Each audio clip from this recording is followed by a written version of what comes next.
இருக்கிற அத்தனை பேரையும் பெற்று வளர்த்த பேரண்ட்ஸ் சார்பா நாங்க எல்லாரும் இருக்கோம். எங்களுக்கு தெரியாதா? குழந்தைகளை தனிமைப்படுத்துறீங்க. உங்க ஒரு நிமிஷம் நல்லா யோசிச்சு பாருங்க. உங்களுடைய பகைய உங்க குழந்தைக்கு கடத்துறீங்க. அவனோட ஸ்கெடியூலே 9 o'clock தான். அந்த டைமுக்கு தான் நான் கொடுப்பேன். 8 மணிக்கு பசிக்காது, 9 மணிக்கு தான் பசிக்கணும்னு நான் ரூல்ஸா போடுவேன். இவங்களாம் அசெட் நமக்கு. உங்களுக்கு புரியாது. இவங்க கொஞ்ச நாள் தான் நடமாடுவாங்க, பேசுவாங்க. பட் அப்புறம் போட்டோல தான் இருப்பாங்க. உங்க குழந்தைய தொட மாட்டாங்க. உங்க குழந்தையும் வளர்ந்துரும். அவங்களை ஏன் எங்க வைக்கிறீங்க? Please understand their love. அனைவருக்கும் கோபிநாத்தின் அன்பு வணக்கம். வணக்கம் தலைவா. வணக்கம் தலைவா. பெரியவங்களை நோக்கி வீட்டில் இருக்கக்கூடிய இளம் தாய்மார்கள் என்ன சொல்றாங்க? உங்களுக்கு புள்ள வளர்க்கறதே தெரியல, நவீன குழந்தை வளர்ப்பு பற்றி உங்களுக்கு ஐடியா இல்லை. இந்த நாய் எங்கிருந்து போக சொல்லி வெட்டுக்கு தாய் போடு. ஜென்டில் பேரண்டிங்னா தெரியுமா உங்களுக்கு? எதுவும் இல்ல, ஜென்டில் பேரண்டிங்னு சொல்லிட்டு சின்ன குழந்தைங்க ஆடுற ஆட்டத்துக்கெல்லாம் பெரியவங்க ஆடணுங்கிற மாதிரி ஆகுது. ஏப்பா அப்படியெல்லாம் ஒண்ணும் இல்லையே. அவங்களையும் கேட்டு இப்ப நாங்க தியேட்டர் போறோம், உனக்கு தியேட்டர் எங்க கூட வரதுக்கு விருப்பம் இருக்கா, நீ கம்ஃபர்டபுளா இருப்பியா, சீக்கிரம் சொல்லுங்க, எனக்கு நிறைய வேலை இருக்கு. குழந்தைங்களோட அந்த தாட்டையும் ரெஸ்பெக்ட் பண்ணி அவங்க ஒரு இடத்துல கம்ஃபர்டபுளா இருக்காங்களான்னு தெரிஞ்சுக்கிட்டு அவங்களை கூட கூட்டிட்டு போகணும். ஏன்னா மூக்கு புடப்பா இருந்தா சில நேரத்துல இப்படி எல்லாம் யோசிக்க தோணும். கொஞ்சம் கிளம்புன்னா கிளம்பி போக போறோம். வா சாப்பிடலாம்னா ரெஸ்டாரண்ட் போய் சாப்பிட போறோம். இதுல உன்னோட இன்வால்வ்மெண்ட் இருக்கா? சட்னி செய்யணுமா? புதினா சட்னியா? அப்படி கேளுங்க, அறிவு வரட்டும். இப்ப நம்ம எங்கேயாவது போறோம்னா நம்ம ஹஸ்பண்டையோ இல்ல பெரியவங்களையோ அப்படியே என் கூட வான் கூட்டிட்டு போக மாட்டோம்ல. அவங்க கிட்ட சொல்லி அவங்க விருப்பத்தை கேட்டு தானே நம்ம கூட்டிட்டு போவோம். இப்ப என்ன பண்ண சொல்ற? ஒண்ணும் பண்ண முடியாது. இப்படி சொல்லி தான் எந்த விழாக்கும் கூட்டிட்டு போறது இல்ல, சொந்தக்காரங்க விட்டு கூட்டிட்டு போறது இல்ல. இதுல மீன்ஸ் வேற ஆயிரும். சொந்தக்காரங்க எல்லாம் கெட்டவன் சொல்லிட்டு. இது நியாயம், இது தர்மம். என்ன இருந்தாலும் படிச்சவங்க இல்லையா? குழந்தைங்களுக்கும் சாய்ஸ் கொடுக்கணும். நம்ம எப்படி நமக்கு ஒரு சாய்ஸ் வேணும்னு நினைக்கிறோமோ அந்த மாதிரி குழந்தைங்களுக்கும் அந்த சாய்ஸை புரிஞ்சுக்கிற மெச்சூரிட்டி அவங்களுக்கு இருக்கு. ஐயோ சாமி, வேற ஏய் கூண்டு போங்கடா. இப்போ மாமா வீட்டுக்கு போறதுன்னு முடிவு எடுக்கிறீங்க. கேட்டா இல்லை எனக்கு கம்ஃபர்டபுளா இல்லைன்னு சொன்னா என்ன பண்ணுவீங்க? இப்போ நீங்க கேக்குறீங்க, குழந்தை அதுக்கு நோ சொன்னா ஆஸ் அ பேரண்டா நீங்க அதை எப்படி ஹேண்டில் பண்ணுவீங்க? அமைச்சர் அண்ணா இந்த முறை மாட்டுவான். ஏன் வந்து நோ சொல்றாங்க, அதுல அவங்களுக்கு ஏன் இன்ட்ரெஸ்ட் கம்மியா இருக்கு அப்படின்னு நம்ம கேட்டு தெரிஞ்சுக்கலாம். இல்லை இல்லை, நீ என்ன விளக்கம் சொன்னாலும் அதை ஏற்றுக்கொள்ள என் மனம் மறுக்கின்றது. உதைப்பதற்குள் ஓடிவிடு. ஸ்கூலுக்கு அனுப்புறேன் என்னோட குழந்தைய. உனக்கு ஸ்கூலுக்கு போக விருப்பமா? உங்களுக்கு சின்ன வயசுல ஸ்கூலுக்கு போக இன்ட்ரெஸ்ட் இருந்துச்சா, விளையாட இன்ட்ரெஸ்ட் இருந்துச்சா? ஏயா இன்னைக்கு நீ இப்படி உயிரை வாங்குற? நீ வாதாரப்ப என்னைக்காவது நான் குறுக்க போந்துருக்கலாம். 6 மாசத்துல ஒரு குழந்தை உட்காந்து கையை எடுத்து சாப்பிட முடியுமா என்ன? அவ்வளோ ரிஃப்ளெக்ஸ் ஆக்ஷன் ஃபுல்லா வராது சார். அப்புறம் என்ன? இவங்க சொல்றதை பார்த்தா எப்படிங்களா இருக்குது? இந்த கோழி வளர்க்குறது, ஆடு வளர்க்குறது, மாடு வளர்க்குற மாதிரி பேசுறாங்க. குழந்தை தானா வளரும் சார். அது நான் சொல்றது கொஞ்சம் மிகையா இருக்கலாம், ஆனா உண்மை. 6 மாசம் நான் தானா வளரும். நம்மளாம் வளரலையா? இவங்க புதுசா சொல்றாங்க 6 மாசத்துல இப்படிதான் செய்யணும், அப்படிதான் செய்யணும். என்ன ரூல் இது? தவறுங்க. நான் என்ன அர்த்தம்? பேசிட்டே இருக்கறியா? இல்ல இதே டாபிக் இன்ட்ரோடியூசிங் சாலிட்ஸ்னு ஒரு கிளாஸ் அட்டெண்ட் பண்ணிருக்கேன். சோறு ஊட்டத்துக்கு போய் ஒரு கிளாஸ் அட்டெண்ட் பண்ணிருக்கீங்க பாருங்க. அதுக்கு தான் ஆன்ட்டி காண்டா வராங்க. இதெல்லாம் யாரா உன்கிட்ட கேட்டா? யாரா நீ? நாங்களும் குழந்தை பெற்றிருக்கோம். நாங்களும் அதுங்களை வளர்த்து படிக்க வச்சு கல்யாணம் பண்ணி உங்களை மாதிரி உங்க இடத்துல உட்கார வச்சிருக்கோம். Very good, I like you. நாங்களும் வளர்ந்தா அது கவர்ந்துச்சு, சாப்பிட்டுச்சு. 6 மாசத்துல சாப்பாடு வந்து குழந்தை தனியா ஊட்டுற அளவுக்கு உங்களுக்கு என்ன அப்படி ஒர்க் இருக்கு? அப்படி நல்லா உரைக்கிற மாதிரி இன்னொரு தடவை சொல்லுங்க. அந்த குழந்தைக்கு ஒரு சோறு ஊட்டாம டைப்பா பேரை மாத்துறீங்களே தவிர எல்லாம் அதே விஷயங்கள் தான். எதா இருந்தாலும் பிராங்கா பேசுறாயா? உங்களுக்கு நவீன குழந்தை வளர்ப்பு முறை தெரியல. அவங்க சாப்பிடுவாங்கறது அவங்க தெரியல. ஏங்க ஏன்னா இல்ல என் குழந்தை வந்து 6 மாசத்துல சாப்பிடுது. ஏங்க இதெல்லாம் அந்த சீசன்ல அவன் திங்கிறது தான். இத போய் ஐசியமா சொல்லிக்கிறீங்க லூசு மாதிரி. இருக்கிற அத்தனை பேரையும் பெற்று வளர்த்த பேரண்ட்ஸ் சார்பா நாங்க எல்லாரும் இருக்கோம். எங்களுக்கு தெரியாதா? அப்புறம் நான் உங்ககிட்ட விளையாட்டா பேசுற புராணிக்கு நம்பிட்டீங்க. ஐயோ ஐயோ, அந்த ஈகோ சொல்றது ஒரு நிமிஷம் கேளுங்க. ஒரே நிமிஷங்க. நீங்க வளர்க்குறீங்க, நாங்க ஒத்துக்கிறோம். ஆனா எங்களுக்கு தெரியாத நீங்க எப்படி சொல்லலாம்? அதெல்லாம் நீ சொல்லக்கூடாது. ஏன் சொல்ற நீ? அதெல்லாம் நீ சொல்லக்கூடாது. இது எவ்வளவு நாள் கிளாஸ் இது? 3 hours கிளாஸ் அது. சரி, இப்ப இந்த 3 ஹவர்ல என்ன சொல்லி தந்துறாங்க? என்ன சொல்லி கொடுத்தாங்கன்னா அவங்க இந்த பொசிஷன்ல உட்கார்ந்தாங்கன்னா அவங்க வந்து சாப்பிடுறதுக்கு ரெடி. உங்களுக்கு தெரியுது, அவங்களுக்கு தெரிய மாட்டேங்குது. பின்சர் கிராஸ்ப் அப்படின்னுவாங்க. இப்படி பிஞ்ச் பண்ணி உனத்தை எடுக்கிறது, அந்த ஹேண்ட் ஐ கோஆர்டினேஷன் அது வந்துருச்சு அப்படின்னா அவங்களே எடுத்து சாப்பிடுறதுக்கு ரெடி ஆயிட்டாங்க. என்ன ஒரு விரிவாக்கம், என்ன ஒரு தெளிவுரை. இவ்வளவு சீக்கிரமா புரிஞ்சுக்கிட்டீங்களா? ஒரு 3 மணி நேரம் ஒருத்தர் சொல்றதுல அவ்வளவு விஷயம் இருக்கு நீங்க நம்புறீங்கன்னா அதை எக்ஸ்பீரியன்ஸ் பண்ணி புத்து வளர்த்தவங்க சொல்றதே 1-2 கரெக்டா தானே இருக்கும். அது பழசு சொல்றீங்க. மாடர்ன் பேரண்ட்ஸ் என்ன பண்றாங்கன்னா ஒரு சயின்டிஃபிக் ஃபேக்ட்ஸ், ரிலையபிள் டேட்டா, இந்த மாதிரி ஒரு ப்ரூஃப் இருக்கிற ஒரு விஷயம். ஒரு ப்ரூஃப் ரிலையபிள் டேட்டா சொல்லுங்களேன். பயவுள்ள ஒரு பேச்சுக்கு சொன்னா உடனே செக்அப் பண்ணி பாக்குது. ரொம்ப அமச்சூரான யாரோ ஒருத்தர் அவங்களுக்கு தெரிஞ்ச ஒண்ணு உங்களுக்கு சொல்லி கொடுத்துருக்காங்க. தப்பு இல்ல. அது ஒரு சயின்டிபிக் மெத்தட் ஆஃப் குழந்தை வளர்ப்பு பேரண்டிங் காஜு கத்லி பதத்துல கன்சிஸ்டன்சின்னு ஏதோ கதையெல்லாம் சொல்றீங்க 3 மணி நேரம் படிச்சு விட்டு எதை வச்சு அப்படி சொல்றீங்க? ஆள் மனசுல அப்படியே அவங்களுக்கு பதிஞ்சு தம்பி கோச்சுக்காதீங்க இது என்னதுக்கு ஆள் மனசுல பதியணும்னு நான் இன்னொன்னு திருப்பட்டா இல்ல ஐயோ பைபிள்ல ஏதோ பிளான் பண்ணுதே. அவங்க ஆள் மனசுல பதிய வேண்டியது 6 மாசத்துல அம்மா நெஞ்சோட அணைச்சுக்கிட்டு இப்படி ஊட்டி விட்டதுல அதுதான் பதியணும். 6 months to 12 months இருக்கிற குழந்தைக்கு வந்துட்டு 0.400 grams அதாவது அரை கிராமோட கம்மியான உப்பு தான் தேவையாம். சார் அப்படியெல்லாம் இல்லை. அந்த மாதிரி எல்லாம் இருக்கிறதுக்கு சான்ஸ் இல்லையே. ரெகுலர் ஆக்டிவிட்டிக்கு சோடியம், நம்ம சால்ட், சுகர் எல்லாமே கண்டிப்பா தேவை. 6 months to 12 months பேபிக்கு ஏன் சால்ட் கொடுக்க கூடாது அப்படின்னு சர்ச் பண்ணீங்கன்னா there are lot of data.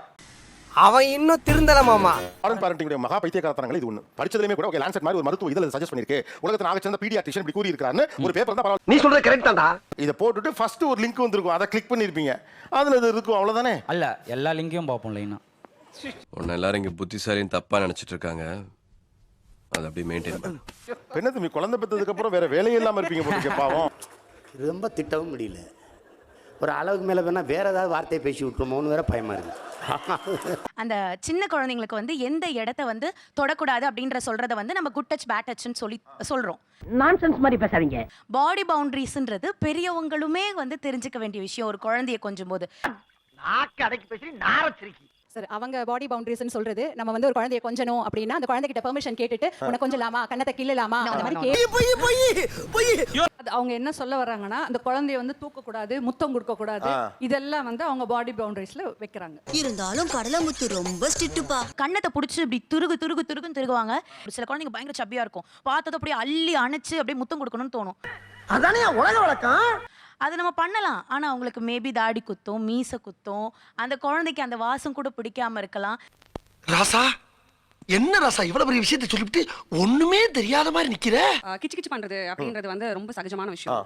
அது வந்து என்னோட ஃபேமிலியில பாத்தீங்கன்னா என் குழந்தைங்களுக்கே வந்து சொந்த தாத்தா பண்ணாலே பிடிக்காது.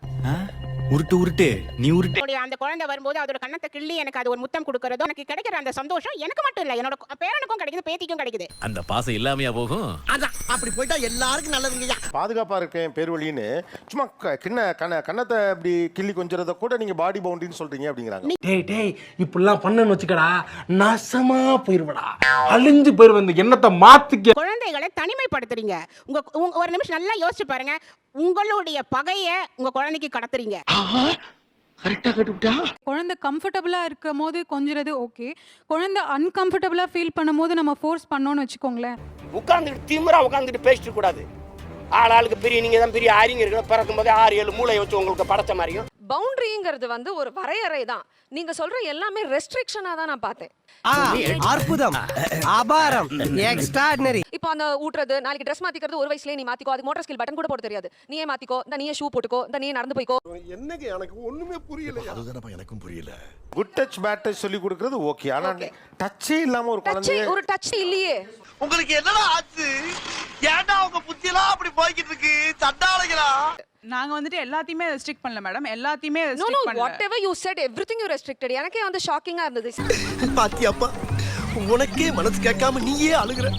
பேரண்ட்ஸ் நெகட்டிவா டைரக்டா பேசாம இன்டைரக்டா இதெல்லாம் எதுக்கு சொல்றதுன்னு உங்கள்ட்ட நேரா சொன்னா பெரிய சண்டை வருவலாமா?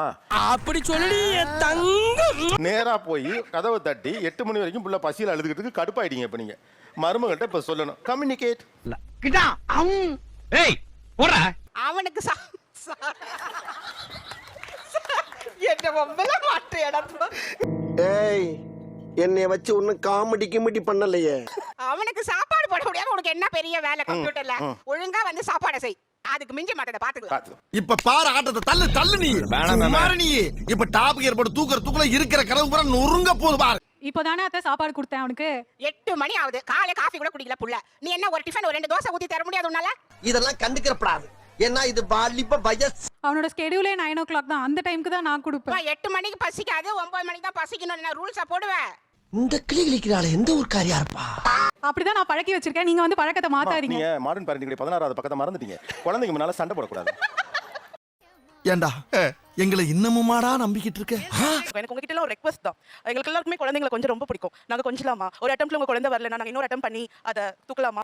கரெக்டா பேசின உடனே கன்ஃபியூஸ் ஆயிட்டா. அவங்க கேட்கறது நான் ஒரு ஸ்ட்ரேஞ்சர் தான். ஆனா எங்கிட்ட நீங்க உங்க குழந்தைய கொடுப்பீங்களா? எனக்கு குழந்தைமே பிரியம் இருக்கு. கொடுப்பீங்க தானே? லேசா கிள்ளலாமா? இப்படி கேட்கணும் வாடா வீட்டுக்கு போ வாடா போயிட்டே இருப்போம். இப்போ எல்லாருமே இப்ப அவங்க கேட்டாங்கல்ல, கொஞ்சம் வாஞ்சியா கேட்டவனையும் இல்ல எல்லாருமே குழந்தைய கொடுக்குறேன்னு சொல்லிட்டீங்களே, ஏன் கொடுக்குறேன்னு சொன்னீங்க? இவ்வளவு அதிகாரமா கேட்கறானே, தப்பா சொன்னா கொன்றுவானோ. அவங்க பேசுனது எனக்கு ரொம்ப பிடிச்சிருந்துச்சு. அவங்க வந்து விளையாடும் போது என் பிள்ளைக்கு அவங்களுக்கு பிடிச்சிருக்கு, அவ டக்குன்னு இன்டராக்ட் பண்ணிட்டு அவங்க கிட்ட போறா. அதுக்கப்புறம் நான் அங்க வந்து ஸ்டாப் பண்றது?